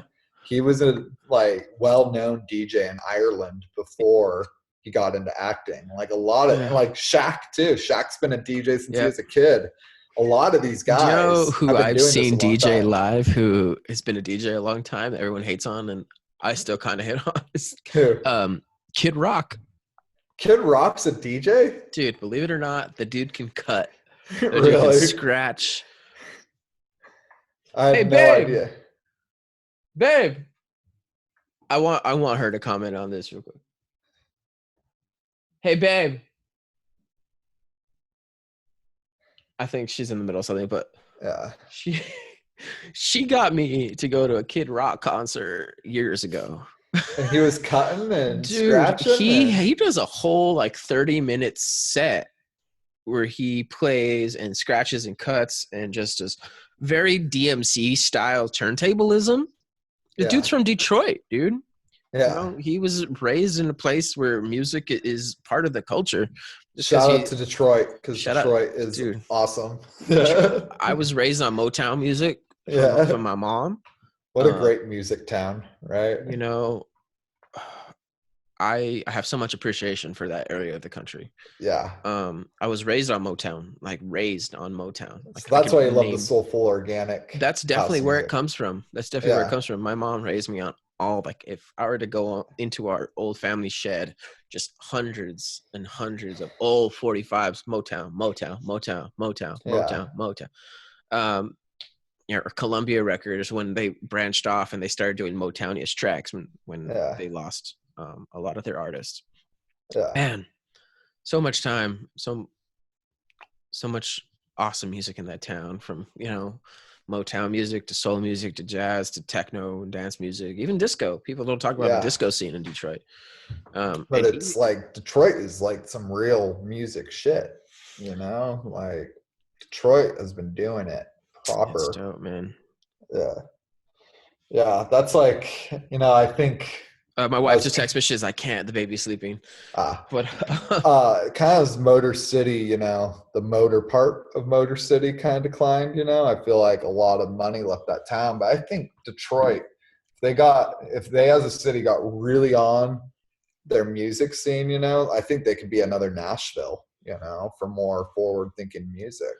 for sure, and I think it is, and very much so, especially when It is, yeah, but just to revitalize their economy, yeah, especially if you have you ever been to Movement, Dem? I've never been to Movement. Yeah, I've heard during that it's like It's incredible. In fact, most of the city actually looks forward to that one Memorial Day weekend. Yeah. Detroit has so much hustle built and bred into those people. You'll go into Movement and you go to downtown Hart Plaza, and like you'll be walking down the street a couple blocks and there'll be some dude trying to slang you a little American flag taped to a toothpick. You're like, "Here, man, put it in your hand," and start talking to you. And you're like, I need a donation. Like, but it's so suave and his hustle is so strong. You're like, dude, so much respect. Like, here's $5. Yeah.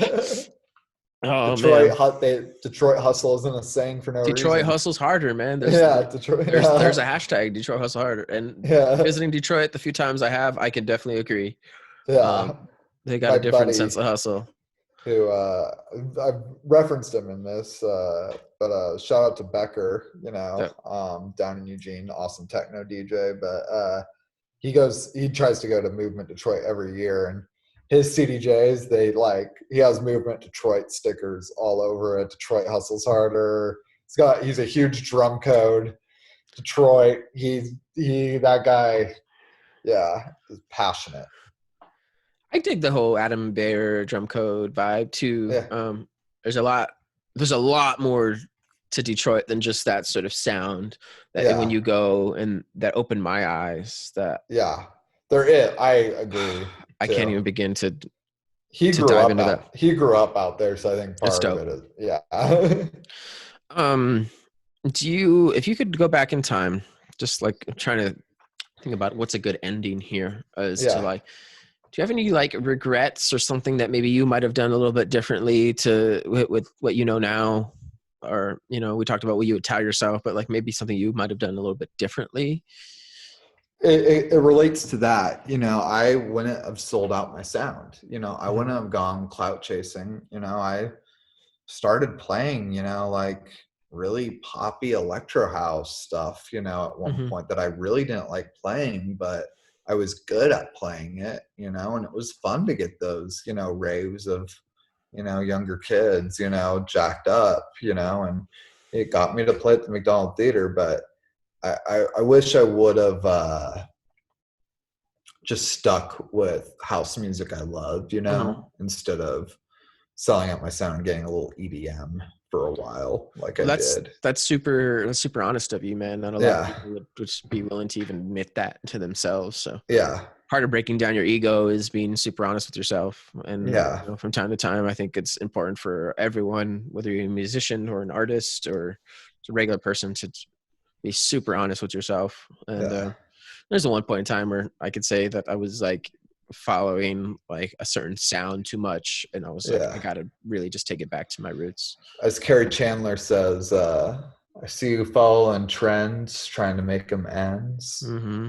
You know, have you heard that song by him, Oblivion? Dude, I have that track loaded up Yeah. onto that CD jack right Right now, Well, it's on that Oblivion. drive. No, dude, Uh, Oblivion is always on my. Me too. I love that track. That Yeah, is man. like, that was the first Carrie track I bought. I'm really into big, like vocally sort of talky house tracks. Yeah, that track though, you know, he says that like, I see you following trends, Mm-hmm. trying to make amends. Where's the music? Oh, I see. You're lost in your own hype in the oblivion. And I got lost in my own hype in the oblivion, you know? You know, I betrayed house music for a minute, you know, like, but I like to hope and think that, you know, now I've come back and I'm, as he would say, a true house soldier, a true house believer, you know? Hell yeah, man. That's awesome. I really Shout out appreciate to you. Carrie Chandler. Yeah, shout out to Carrie Chandler, man. Yeah. Top 10 list for me. Yeah, me too. Amazing.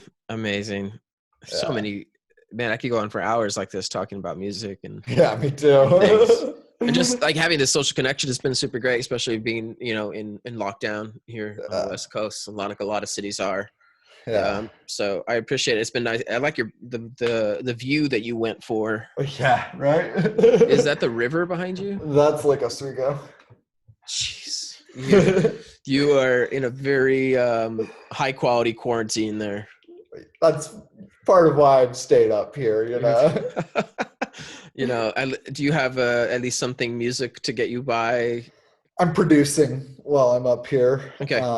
But I don't have my decks, so that's kind of been rough. Not having decks. And so that's I gotta get back to Casey, you know, but I also gotta get back to my decks. And when I came up here, I didn't plan to be up here, but then it just was the responsible decision to be up here for as long as I did. And it just kind of made sense. So I have 2 pairs of clothes that I brought up here.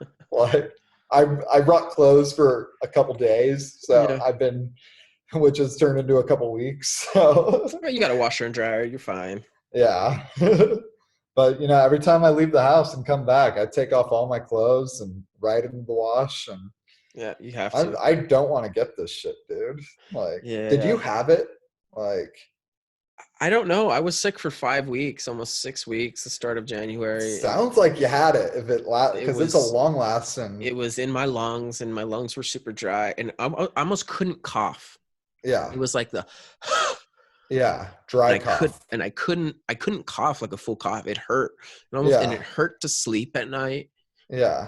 I don't know what I had. Even the doctors didn't know what I had. That sounds like you had it. I didn't have the fever. But, you know, like, and that's the thing. There's been like this because I had a mystery cold about a month ago too, that I couldn't figure out what it was. It was like nothing I had, but it wasn't. And that's the weird thing about this disease, you know, is it's like everybody has different symptoms. You know, the severe and critical people, they have similar symptoms. Yeah. But the people who are mild and moderate, the symptoms are so varied. You know, it's so strange. It's so strange. I've been pretty good about doing my research as far as being a professional student for so long and getting, I have 2 degrees. So I was trained to, when I research something, to research all possible sources and research sources that contradicted each other. So anytime I look up something or someone like posts something, I try to come up with my own opinion based on like probably I'd say 30 sources or more. Yeah. It's like I'll find 2 sources that directly go against each other, and I'll try to Yeah. find something that's along in the middle that's similar. I guess I that have a just comes. degree in political science, so Yeah, you yeah, you understand. I had so many yeah, professors over the years where you could tell that they were always on one side, and if you didn't agree with them, they were going to fail you. So yeah. my way of getting my own ideas across was always to find two alternate things. So maybe something that they'd agreed in, I agreed on, and they agreed on, but they maybe went head to head, and I'd always try and find a middle ground, and then It's maybe good another writing. sorts. Yeah, it's good writing. Yeah. I don't take anything that I research on the online or on TV as 110%. I just Um, trust my local favorite DJs, like for that's how I get all my news. Is I read the yeah. opinion Facebook posts of my favorite local DJs, and that's how I educate myself on. Oh man, God Uh, bless you. yeah. oh, oh man. Well, I hope when you see Casey, you guys are able to spend some good quality time, whether it's in quarantine and all this stuff. It's been nice to spend some time with baby and my wife, and Yeah. and at least you got some good time with your parents, man. And, not a lot Yeah. of people are getting some time with their parents I because they've been know. outside and And been that's kind of exposed. why a part of the other reason why I've stayed up here so long is just because when I leave, I can't come back here, Yeah. because I'd be endangering them Mm-hmm. once I leave here. So Yeah. once I go back to Eugene, it could be 2, 3, 4 months before I'm able to come back here. Yeah. And, my lifestyle, I'm in Portland a lot. So not being able to come back to Portland for that long is Yeah. like, it would be the longest I've ever been outside of Portland, Yeah. because Crazy. before this, I like, me, I usually live in Portland like a third of the time, Yeah. basically, Yeah. yeah, Well, this has been yeah, awesome, man. I appreciate yeah, you sitting here and being willing to shoot the shit with me on our. yeah, You'll be our official second guest. Hopefully by the end sweet, of the week, we have, 4 or 5 guests already on our YouTube. And yeah, I don't really plan on making this a super serious thing. The whole point is to just shoot the shit with some friends and some new friends, hopefully. And yeah. yeah, hopefully we have a range I of loved people. it. It's been Awesome. great talking to you. I miss you, brother. I miss you too, man. I hope that we get to, after all this, there'll be lots of big hugs and lots Yeah, of music playing yeah. and Big hugs or yes, maybe really good bows, really good bows. Yeah. I might have to be doing that for a while. For sure. For I sure. might not handshake after this for a Yeah. while. I'm Yeah. I'm I gonna think be a point I guy. think the bow is where I'm gonna be going. Yeah. Uh yeah, I think I told my friend John, I was like 3 or 4 parties till I start hugging people. Yeah. He's I like, think I'm "Can you gonna put a need to time wait for limit?" I think I'm gonna need to wait for that vaccine to come out for me That's to a good start. that's a good call. Yeah, I think I'm going to be waiting till everyone's vaccinated. We're all good. Okay. Yeah, good idea. Good Yeah. idea. Well, when we're both vaccinated, we will give each other a big hug. Yes, that's our Yes. plan. Hell yeah, But dude. before that, I'm sure we'll be giving each other a Yeah, bow. yeah, absolutely. Yeah. And maybe we could swap some tunes or something, man. That'd be super Yeah. fun. Get on Yeah. Splice and maybe share some Yeah. projects just for fun. I'm down. Are you on Ableton or Logic or? I have both, but I've been Okay. working primarily in Ableton 10. Okay. Word. I use Logic. I have both as well, but Cool. I mainly use I'll Logic. I'll mess around with it, man. Yeah. I just got a vocal sent to me today. Shout out to Alexa Stephenson, who is she does the breaks night here in Portland. Sweet. Fractured. So Fractured. she's actually a singer Yeah. too. So I sent her a track that I've been working on. I was like, this needs some vocals. Can you lay some female vocals on this? It needs some love. So she just Yeah. sent me something. So I'm excited to play with that. My first time actually really playing with a vocal that I sent someone a track for. So I want to find somebody who sings like that Scandinavian style, okay. like that, like Viking deep Scandinavian, like Dope. them, yeah, that's what I'm trying to find. So if anybody's out there and you're a great Viking style Scandinavian singer, Hit up get Bizio. in my DMs, Bizio. We already shared the socials up earlier because I am looking to collab Oh with yeah, we'll have all your links up here on the YouTube page on Outside the Booth Radio. Yeah. Sweet, man. I appreciate you talking to me today, and Yeah. hopefully we get to see each other in real life sooner than later. Yeah. Hell yeah, brother. Man, Much love. love you, brother. Have a good one. Yes, you too. Later, man. Leave meeting. Okay, bye.